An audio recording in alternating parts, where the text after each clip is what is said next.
এমন একটা দেশ আমরা চাই যে দেশে কি হবে, একটু শিক্ষামূলক কথা না, জাস্ট একটা মনের কথা, যে দেশে এমনভাবে ইন্ডাস্ট্রি গড়ে উঠবে যে সব শ্রেণীর মানুষের জন্য আসলে যেন সহজলভ্য হয়। বিয়েটা যেন আসলে it's not a status symbol হয়, মানুষকে দেখানোর জন্য যে আমি এত কিছু খরচ করলাম, এত কিছু করলাম। সো এই আয়োজনটা অনেক সুন্দর, এক ছাদের নিচে সব পাওয়া যাবে।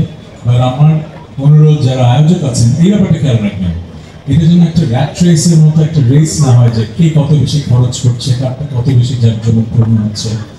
আমরা যেন একটা বিয়ের সেই সাইন্টিফিকটা রেখে এই কাজগুলো করতে পারি।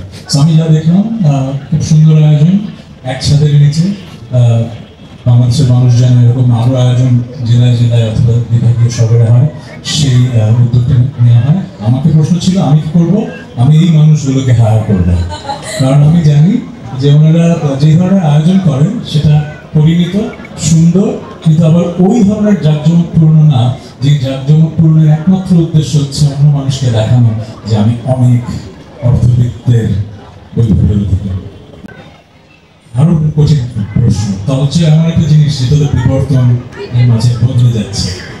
আমি যখন ছোট ছিলাম তখন বিয়ের অনুষ্ঠান হতো একভাবে হতো, এখন তো সংখ্যায়ও বেড়ে গেছে, আয়োজনের পরিধিতেও বেড়ে গেছে। এখন এমন এমন অনুষ্ঠান হয় যারা আমরা ওই যুগের মানুষ এই অনুষ্ঠানের নামও শুনিনি। সো কালচার তো যখন চেঞ্জ হচ্ছে, ওই যে একটা বলে একটা হয়েছে যে চাচা মামা খালুদের থেকে চলে এসেছে, এটা আমাদের একটা কর্পোরেট একটা এন্টিটি, এটা পোস্ট করছে সবকিছু। আরেকটা হচ্ছে সংখ্যা বেড়েছে। বাট এই ধরনের আয়োজনের কালচার যেটা চেঞ্জ হবে যে ডেমোক্রেটাইজেশন হবে।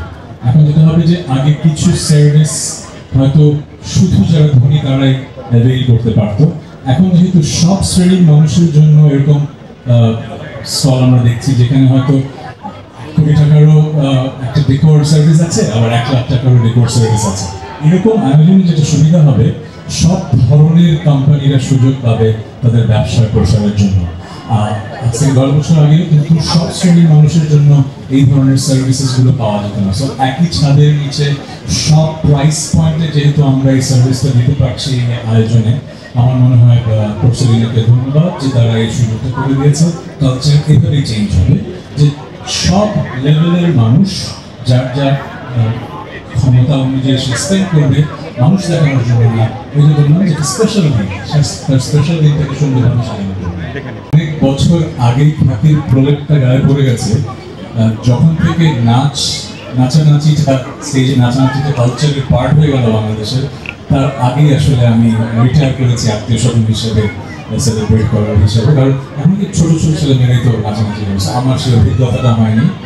বাট এখন যেটা অভিজ্ঞতা একটু আগে বললাম যে বিয়ের দাওয়াত কম খাওয়া হয়, এর মূল কারণ একটু আগে আপনারাই দেখলেন। যখন আমি ঢুকলাম, আমি যখন বসলাম, অনেকগুলো ক্যামেরা তো আমার সামনে ছিল, অনেক মানুষ আমার সামনে ছিল। সো যখন আমি বুঝলাম যে আমি তো বিয়ের অনুষ্ঠানে যাওয়ার কারণে যারা ওই দিনের সবচেয়ে বড় star, the husband and the wife, তাদের কাছে মানুষ ভিড় না করে হয়তো আমার কাছে অথবা অন্য কোনো পরিচিত মুখের সামনে ভিড় করছে, ওইটা আসলে ওই দিনের ওই স্পেশাল মানুষ দুজনের জন্য আসলে ঠিক হচ্ছে না।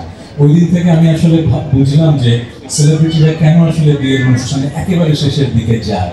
কারণ আজকে যার দিন, যে দুটো মানুষের দিন, ক্যামেরা সব থাকবে তাদের উপর, রাইট?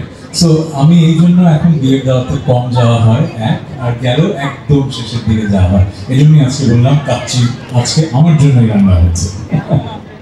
হ্যাঁ, আমরা সবাই মিলে অনেক এনজয় করেই কাচ্চি খেতে পারবো এবং অডিয়েন্সদের জন্য মেমোরেবল ওয়েডিং আমার বড় ভাইয়ের ওয়েডিং ছিল। ওই তখন ফর্মাল কোনো ইভেন্ট ম্যানেজমেন্ট কোম্পানি ঢুকছিল, এটা ছিল 1995 সাল। So my father was the only one who managed the whole show, and my Baba is very meticulous. সব কিছু ম্যানেজ করতে খুব সুন্দর করে আয়োজন করেছিলেন, এখন মনে আছে, এত এনজয় করেছিলেন। So that's the only wedding ceremony যেটা আমার খুব মনে পড়ছে এই মুহূর্তে। ঢাকার বাইরে থেকে যত আত্মীয় স্বজন সবাই ঢাকায় এক বাসাতে ফ্লোরিং করে প্রায় 30-40 জন থাকা। সো ওই ব্যাপারটা, ওই সময়টা এখন হয় কিনা জানি না। এখন হয়তো বিয়ের আগে নাচ প্র্যাকটিস করার জন্য সবাই কাজিনরা এক হয়, কিন্তু একদম দিনের পর দিন একই বাসায় থাকা সপ্তাহ পর সপ্তাহ ওই ব্যাপারটা খুব এনজয় করি। সো ঢাকার বিয়ে বললাম সেই সেই যুগে আমার বয়স অনুযায়ী যদি দেখেন, আমি বিয়ের কাজিন হিসেবে খেতাম হয়তো 90-এর দশকে। সেই দশকে তখন আসলে নাচা গানা হতো না, যেটা হতো ব্যান্ড আসতো, তখন হিন্দি গান গাইতো ব্যান্ডরা, তখন সবাই হলুদ টলুদ লাগে চলে গেছে, তখন একটু নাচানাচি করতো, কিন্তু স্টেজে উঠে নাচানাচির ব্যাপারটা তখন ছিল না। সো ব্যান্ডের গান ছিল। সো তখন বাংলাদেশে ফর সাম রিজন আমরা যে গান শুনতাম, ব্যান্ড মিউজিক শুনতাম। সো যেটা হতো দুটো পার্ট থাকতো বিয়ের, একটা হচ্ছে ব্যান্ড গান গাবে, বাংলাদেশের ব্যান্ডের গান, তারপরে ডিজে তো পরের দিকে অ্যাড হবে, এটা পরের দিকে অ্যাড শুরু হবে। এখন যেটা দেখা যাচ্ছে যে নাচ হবে কাজিনদের, তারপরে হয়তো ডিজে আসবে। সো ব্যান্ড মিউজিকের ওই জায়গাটা মনে হয় বিয়ে থেকে এখন চলে গেছে। 25 বছরের অভিজ্ঞতা যদি বলি, আসলে এটা একটা খুবই অপ্রীতিকর জায়গা ছিল, কারণ অনেক প্রভাবশালী মানুষ থাকেন এক এক সময়, যারা মনে করেন যে ফোন দিলে একজন মানুষ এসে আমার ছেলে মেয়ের বিয়েতে গান গাইবেন, এটা দোষের কিছু না, পার্শ্ববর্তী আমাদের সবার তো নর্মাল এন্টারটেইন করা। কিন্তু আমি সবসময় ভাবতাম যে আমার গানগুলো এত বোরিং যে আসলে বিয়ের অনুষ্ঠানে যাবে না, এই জন্য আমি কখনো বিয়ের অনুষ্ঠানে গান গাইতাম না। বাট এই নিয়ে আমাকে অনেক ঝামেলা পোহাতে হয়েছে।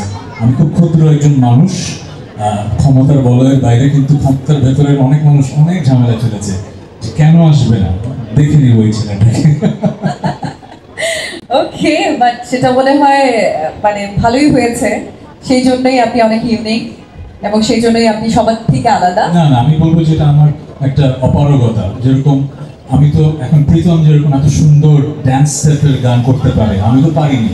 সো আমার যুগে তো সেই সুযোগটা ছিল না। আমি যদি পারতাম, আমি যদি ওরকম হলুদে অথবা বিয়ের অনুষ্ঠানে মানুষকে এন্টারটেইন করাবো, তাহলে আমি যাইতাম। জানি না, এটা আমার কোনো দাম্ভিকতা থেকে বলছি না, আমার মনে হচ্ছে এটা আমার জায়গা না, এই জন্য জায়গা না।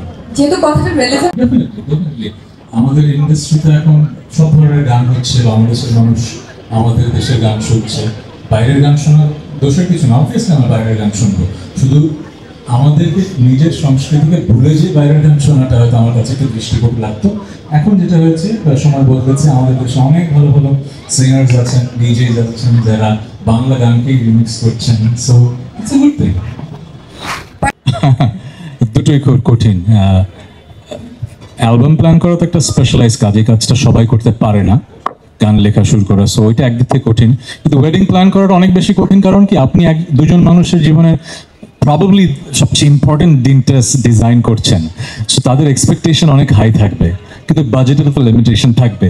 সো ওই এক্সপেকটেশন মিট করাটা খুব কঠিন। সো ওয়েডিং প্ল্যানারদের কাজ অনেক কঠিন। হ্যাঁ, ওকে, কোনো অ্যাডভাইস নাই, জাস্ট কিছু বিষয়ে অ্যাডভাইস কাজে দেয় না। সো এইটা সেরকম একটা বিষয়, বাবা মার কথা শুনবেন, এই একমাত্র অ্যাডভাইস আমার কাছ থেকে, যেটা হয়তো কাজে লাগবে। Thank you.